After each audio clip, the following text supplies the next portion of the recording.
Dia memang yang sudah diriwayatkan ya.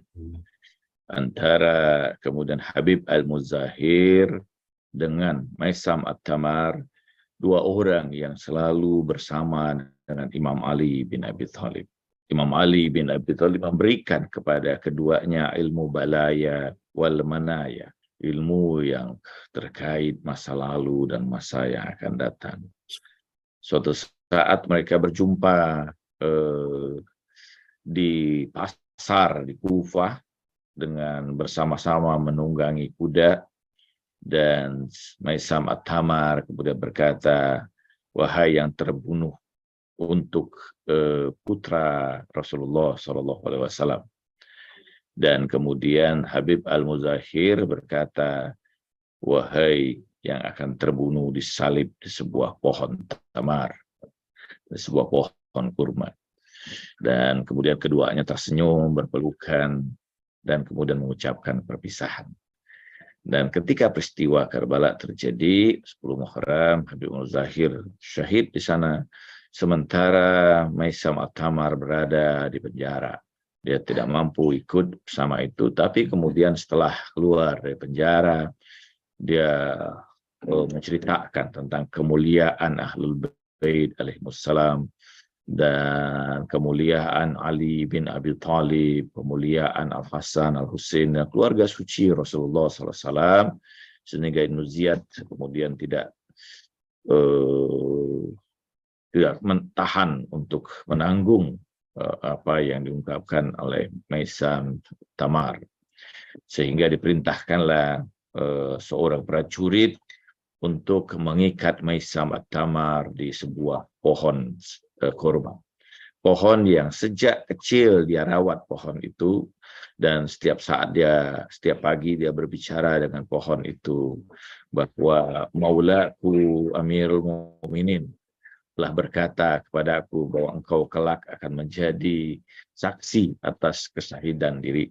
Dialah yang kemudian selalu menyerahi pohon itu, dan betul kemudian dia diikat di pohon itu, dan dia tidak berhenti, bahkan berteriak kepada kaumnya untuk mendatangi dirinya dan mengemukakan kemuliaan Ahlul Bait alaihimussalam, sehingga Ibnu Ziyad kemudian tidak tahan dan memerintahkan untuk menyalib Maisam. Maisam berkata bahwa pemimpinku, maulaku berkata bahwa kelak lidahku akan dipotong. Tapi Ibnu Ziyad berkata bahwa maulamu adalah seorang pendusta. Maisam kemudian memuji Imam Ali bin Abi Thalib, dan prajurit Ibnu Ziyad tidak tahan dan memotong lidah Maisam Tamar ini.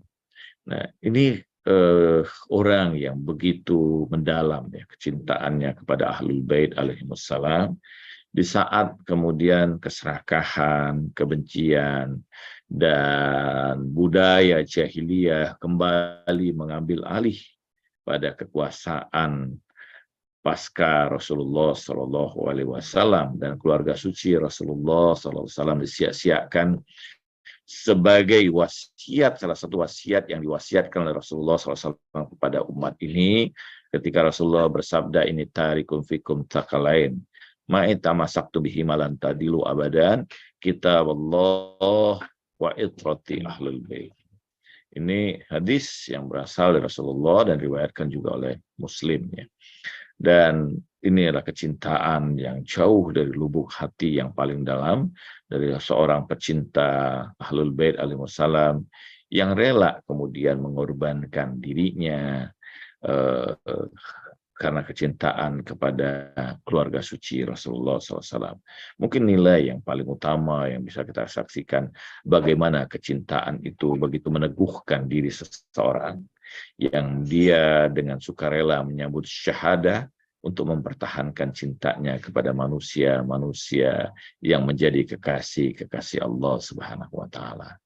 Mudah-mudahan ini bermanfaat bagi kita. Kita akhiri dengan doa, auzubillahi minasyaitonirrajim. Bismillahirrahmanirrahim.